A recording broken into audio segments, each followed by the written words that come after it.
साल के सोनम वांगचुक अगर इस देश में पेपर लीक रोकने के लिए अनशन कर सकते हैं तो हिंदुस्तान के हर नौजवान को इनके समर्थन में खड़ा होना चाहिए,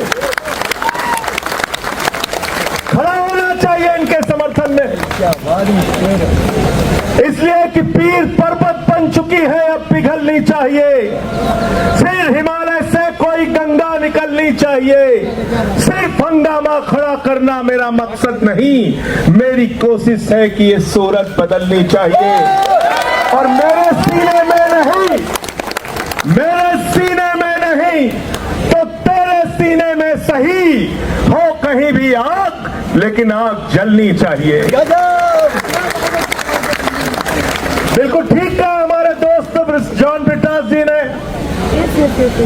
ये देश आजाद कैसे हुआ? आंदोलन की बदौलत आजाद हुआ।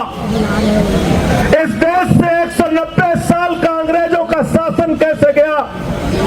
राष्ट्रपिता महात्मा गांधी के आंदोलन से गया, नेताजी सुभाष चंद्र बोस के आंदोलन से गया, शहीद आजम भगत सिंह की कुर्बानी से गया, शहीद सुखदेव, शहीद राजगुरु, शहीद अशफाकुल्ला, शहीद रोशन सिंह, शहीद राजेंद्र लेडी और 16 साल के खुदीराम बोस ने जब फांसी के फंदे को चूमा तब मुल्क आजाद हुआ।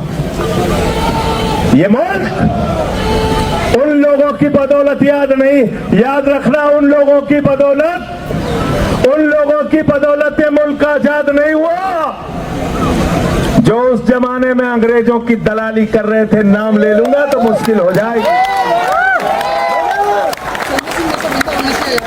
नाम ले लूंगा तो मुश्किल हो जाएगी। सदन में मुझसे कहने लगे वंदे मातरम पे बहस करो। मैंने कहा बेईमानो, 4 लोगों का नाम बताओ जो वंदे मातरम लगा के तुम्हारे पुरखे जेल गए थे। 4 के नाम बताओ। वंदे मातरम की बात करते हो, भारत माता की जय की बात करते हो। तुम लोग बात करते हो जिन्होंने अपने मुख्यालय पे 52 साल तक भारत माता का तिरंगा झंडा नहीं फहराया, उनसे कोई देशभक्ति का प्रमाण पत्र नहीं चाहिए। गजब! मुझे बहुत अफसोस है कि देश के शिक्षा मंत्री ने हमारे नौजवानों को देशद्रोही कहा। मुझे बहुत अफसोस और पीड़ा है कि इन नौजवानों को अपमानित करने का काम किया गया जो जंतर मंतर से अपनी आवाज लगा रहे हैं। मैं भारत के प्रधानमंत्री नरेंद्र मोदी और देश के शिक्षा मंत्री से कहना चाहता हूं, ये अपने हक के लिए यहाँ पर है, पेपर लीक को रोकने के लिए यहाँ पे है, और पेपर लीक पूरे हिंदुस्तान में रुकवा कर दम लेंगे। ये इनकी लड़ाई उस बात के लिए है। तुम इनको देशद्रोही कह रहे हो? जो भी अपने लिए खड़ा होता है, अपने लिए आवाज उठाता है, वो देशद्रोही हो जाता है। किसान आएगा काले कानून के खिलाफ तो कहोगे किसान खालिस्तानी है, पाकिस्तानी है, देशद्रोही है। नौजवान आएगा पेपर लीक के खिलाफ तो उसको कहोगे देशद्रोही है, देशद्रोही है। मैं तो भाजपाइयों के बारे में कहता हूं, जितना पाकिस्तानी पाकिस्तान का नाम नहीं लेते, उससे ज्यादा भाजपाई पाकिस्तान का नाम लेते हैं। लेते नहीं लेते? बताओ, लेते हैं कि नहीं लेते हैं? देश से प्यार क्या होता है वो सोनम वांगचुक से आके सीखो, अभिजीत दीपके से आके सीखो। क्या होता है देश से प्यार? यहाँ पे जो नौजवान है उनसे आके सीखो, उनसे आके सीखो, थोड़ी शिक्षा तुम्हारी भी बढ़ेगी। लेकिन सीखोगे कैसे? तुम तो दूसरा काम सीखने में लगे हो, दूसरा काम सीखने में लगे हो, स्कूल लूट रहे हो, या नौजवानों को 2 वक्त की खाने की रोटी नहीं मिल रही है, लेकिन तुम लोग स्कूल खा रहे हो, अस्पताल खा रहे हो, सड़क खा रहे हो, बिजली खा रहे हो, पानी खा रहे हो, हवाई जहाज खा रहे हो, समुद्री तट खा रहे हो, गैस खा रहे हो, कोयला खा रहे हो, पेपर खा रहे हो, और तो और प्रभु श्री राम का मंदिर भी खा रहे हो।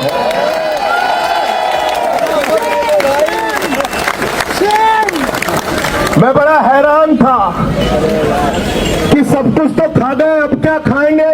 मेलोडी, कोयला खा गए, गैस खा गए, बिजली खा गए, पानी खा गए, सड़क खा गए, पुल खा गए, जहाज खा गए, अब मेलोडी, पेट्रोल खा रहे हैं, उसमें कह रहे हैं एथेनॉल मिला के गाड़ी खाएंगे। गाड़ी खा रहे हैं, स्कूटर खा रहे हैं, बस खा रहे हैं। मैं सोच रहा था सब खा गए, अब क्या खाएंगे? कहने लगे संजय सिंह जी गलत फहमी मत पालो, अब हम प्रभु श्री राम का मंदिर खाएंगे, वहां का चंदा खाएंगे। चंदा लूट रहे हैं, चंदा चोरी कर रहे हैं। तो मैं ये कहना चाहता हूं, जिन्होंने भगवान को नहीं बख्शा वो ना तो राम के हैं, ना आप के हैं, ना किसी काम के हैं। गलत तो नहीं कह रहा हूं? नहीं, प्रधानमंत्री जी हर 15 दिन पे बात करने आ जाते हैं। मन की बात, क्या कहते हैं? मन की बात, मन की बात। परीक्षा ऐसे देना बच्चों, हाई स्कूल में ऐसे पढ़ना, इंटर में ऐसे पढ़ना, सुबह उठ के ऐसे जाना, रात में ऐसे याद करना।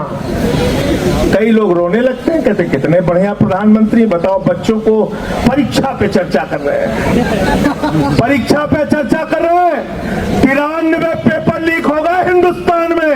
मैं भारत के प्रधानमंत्री से कहना चाहता हूं, एक बार पेपर लीक पे चर्चा करके दिखाओ, पूरे हिंदुस्तान का नौजवान तुमसे जुड़े। करो पेपर लीक पे चर्चा। मैं चला गया प्रयागराज, अभिजीत जी, मैं प्रयागराज चला गया पेपर लीक पे चर्चा करने। हमारे कमरे में पुलिस वाले आ गए, ये स्टार वो स्टार, बंदूक लेके सब पहुंच गए वहां पे। कहने लगे यहाँ पे आप क्या बात कर रहे हैं? हमने कहा तुमसे क्या मतलब? बंद कमरे में कहने लगे पेपर लीक पे चर्चा तो नहीं कर सकते आप। मैंने कहा तुम पेपर लीक कर सकते हो बेईमानो, हम चर्चा भी नहीं कर सकते, हम चर्चा भी नहीं कर सकते। तो मैंने पेपर लीक पे चर्चा किया वहां पे, और जो पेपर लीक पूरे हिंदुस्तान में हुआ है, तो हमसे कई बार लोग पूछते हैं कि आप लोग बीजेपी वालों को क्यों दोषी ठहराते हैं, मोदी जी को क्यों दोषी ठहराते हैं, शिक्षा मंत्री को क्यों दोषी ठहराते हैं? अरे सरकार का क्या लेना देना पेपर से?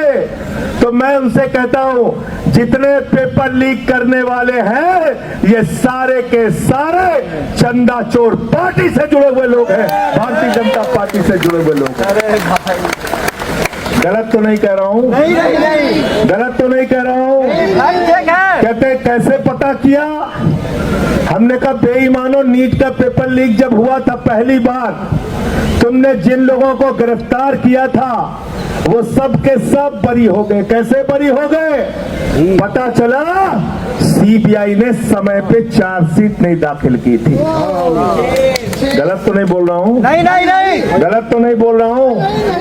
बताओ अगर प्रधानमंत्री शामिल नहीं है, बताओ अगर इनकी पार्टी शामिल नहीं है, तो प्रधानमंत्री के नीचे काम करने वाली सीबीआई ने पेपर लीक के माफियाओं के खिलाफ समय पे चार्जशीट दाखिल क्यों नहीं की? उनको सजा क्यों नहीं दिलाई आज तक? बताओ जरा, हमको इस सवाल का जवाब दो। इसलिए इनसे जरा सावधान रहना, ये आपके आंदोलन को कमजोर करने की तरह तरह की कोशिश करेंगे। मैं देखता हूँ यहाँ पे भी कुछ लोग आ जाते हैं अंधभक्त, आते नहीं आते हैं बीच में उलझाने के लिए, हिंदू मुसलमान करने के लिए। कहते हैं कि नहीं कहते हैं? उनसे ये कहना, जितने स्कूल बंद हुए हिंदुस्तान में, 1 लाख सरकारी स्कूल बंद हुए, 1 लाख सरकारी। कौन पढ़ता है उन सरकारी स्कूलों में? हम लोग। गरीब का बच्चा, पिछड़े का बच्चा, दलित का बच्चा। 1 लाख सरकारी स्कूल हिंदुस्तान में बंद हो गए। 1,20,000 सरकारी स्कूल हिंदुस्तान में है जिसमें सिर्फ एक टीचर काम करती है। 90,000 सरकारी स्कूल हिंदुस्तान में ऐसे हैं जिसमें बच्चियों के लिए टॉयलेट का इंतजाम नहीं है। इस देश में हजारों लाखों सरकारी स्कूल ऐसे हैं जहां पे मिड डे मील में बच्चों को नमक रोटी खाने के लिए दी जाती है, उनके चावल में कीड़े पड़ जाते हैं। मैं पूछना चाहता हूं, हिंदुस्तान के अंदर लोगों को बांटने वाले लोगों, बताओ जो नारा लगाते हो जिस हिंदू का खून न खोला, इन बच्चों के स्कूल बंद होने पर तुम्हारा खून क्यों नहीं खोलता? क्यों नहीं तुम सड़कों पे आते हो पेपर लीक के सवाल पे? आज जंतर मंतर पे समर्थन करने के लिए आओ और इनका साथ दो नौजवानों का। और 20 तारीख से संसद शुरू होने जा रही है। मैं आज इस जंतर मंतर से देश के प्रधानमंत्री को कहना चाहता हूं, जो सोनम वांगचुक का मुद्दा है, अभिजीत दुबे का मुद्दा है, हिंदुस्तान के करोड़ों नौजवानों का मुद्दा है, उस मुद्दे का समाधान जल्दी से कर दो, वरना 20 के बाद देश की संसद को चलने नहीं देंगे। आपके खिलाफ लड़ाई लड़ने का काम करेंगे।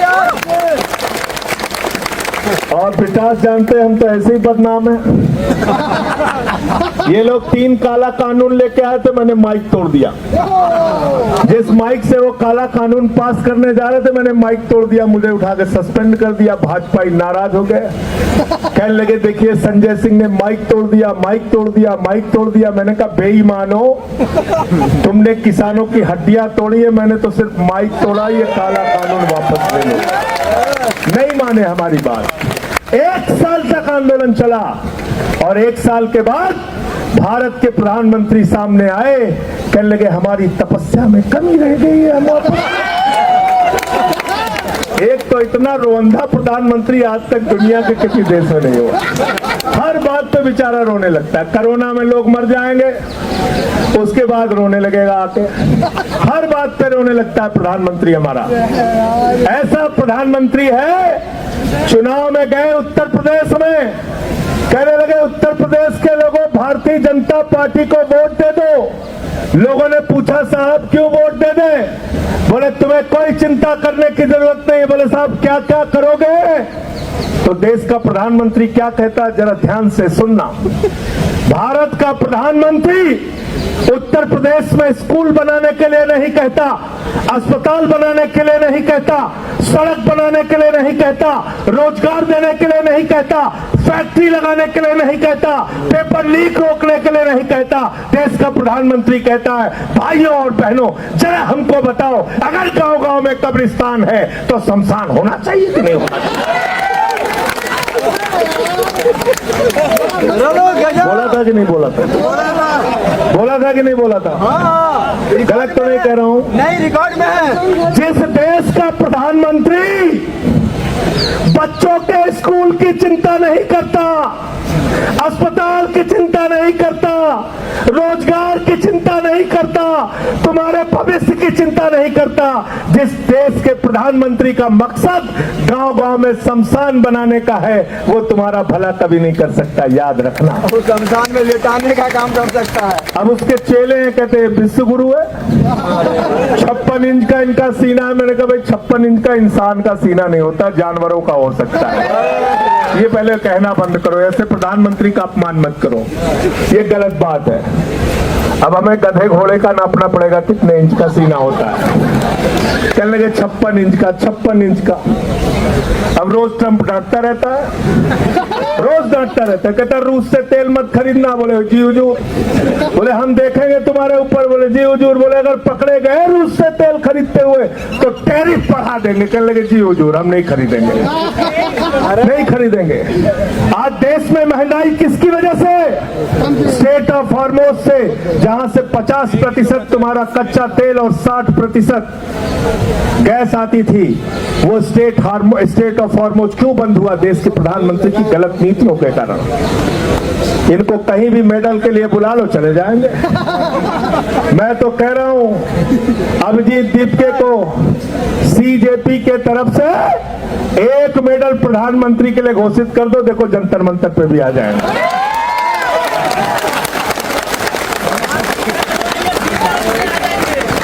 घोषित कर दो 1 मेडल, पेपर लीक मेडल, कोई भी नाम रख दो, आ जाएंगे लेने के लिए।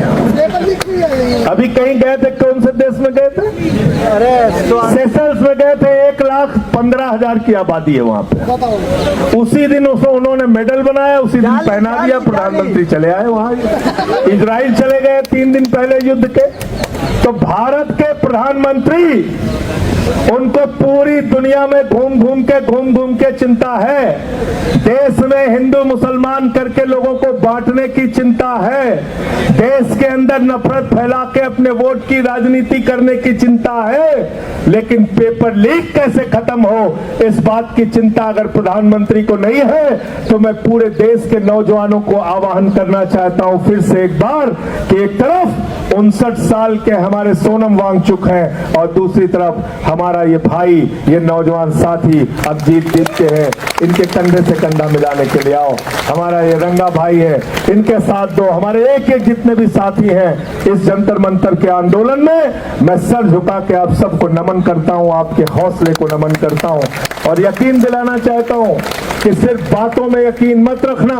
यहाँ पे बहुत सारे लोग आएंगे, बोलेंगे और चले जाएंगे, लेकिन हम आपके लिए करते क्या है उसके ऊपर पूरी नजर रखना। अगर संसद चली और हमारी और जॉन ब्रिटास की आवाज वहां पर सुनाई नहीं दी तो सवाल हमसे भी करना, और जो लोग आके यहाँ पर बड़ी बड़ी बातें करेंगे सवाल उनसे भी करना। वो शख्सियत आपके बीच में है सोनम वांगचुक जी, जिन्होंने लद्दाख के अधिकारों के लिए लड़ाई लड़ी। हम लोगों की फोन पे उस समय कई बार बातें होती थी।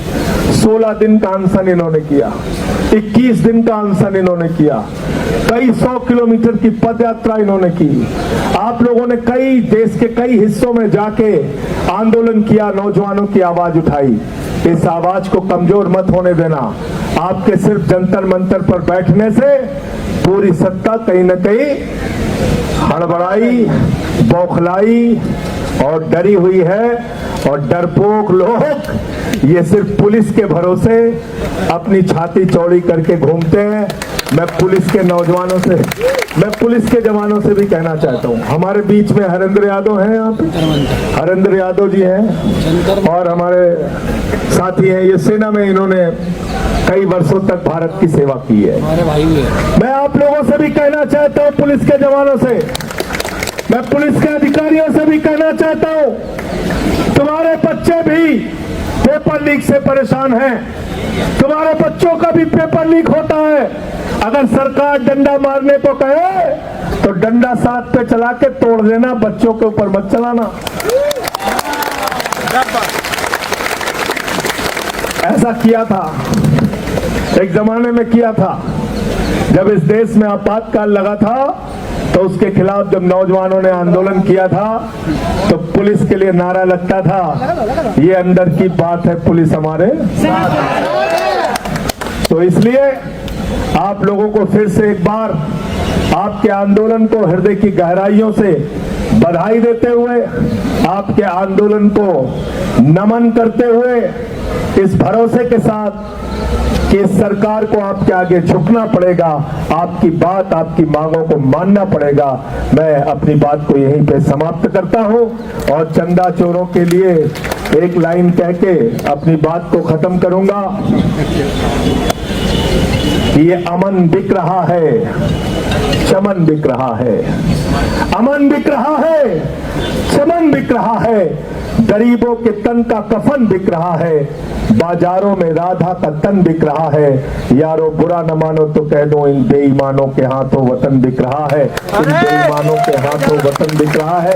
इस वतन का सौदा करने वाले लोगों से आपको ये लड़ाई लड़नी है। और पीछे से कोई एक गीत के लिए बात कर रहे थे, एक गीत कह के अपनी बात खत्म करूंगा। आप भी साथ देंगे ना हमारा? रुके न जो, झुके न जो, दबे न जो, मिटे न जो, हम वो इनकलाब है, जुल्म का जवाब है, हर शहीद का गरीब का हम ही तो ख्वाब है। रुके न जो, झुके न जो, दबे न जो, मिटे न जो, हम वो इनकलाब है, जुल्म का जवाब है, हर शहीद का गरीब का हम ही तो ख्वाब है। रुके न जो, जी रहे हैं इसलिए कि प्यार जग में जी सके, प्यार जग में जी सके, प्यार जग में जी सके। आज आदमी का खून कोई आदमी न पी सके, आदमी न पी सके, आदमी न पी सके। मालिकों मालिकों मजूर के, नौकरों हुजूर के, फर्क को मिटाएंगे, समानता को लाएंगे। रुके न जो, रुके न जो, झुके न जो, दबे न जो, मिटे न जो, हम वो इनकलाब है, जुल्म का जवाब है, हर शहीद का गरीब का हमें तो ख्वाब है। रुके न जो, रुके न जो, मानते नहीं है फर्क हिंदू मुसलमान का, हिंदू मुसलमान का, हिंदू मुसलमान का। जानते हैं रिश्ता इंसान से इंसान का, इंसान से इंसान, इंसान से इंसान का। जाति के, जाति के, धर्म के, भाषा और वेश के द्वंद को मिटाएंगे, समानता को लाएंगे। रुके न जो, हर हाथ ऊपर, रुके न जो, झुके न जो, दबे न जो, मिटे न जो, हम वो इनकलाब है, जुल्म का जवाब है, हर शहीद का गरीब का हमें तो ख्वाब है। रुके न जो, रुके न जो, झुके न जो, दबे न जो, मिटे न जो, हम वो इनकलाब है, जुल्म का जवाब है, हर शहीद का गरीब का हमें तो ख्वाब है। रुके न जो। भारत माता की इनकलाब, इनकलाब, इनकलाब।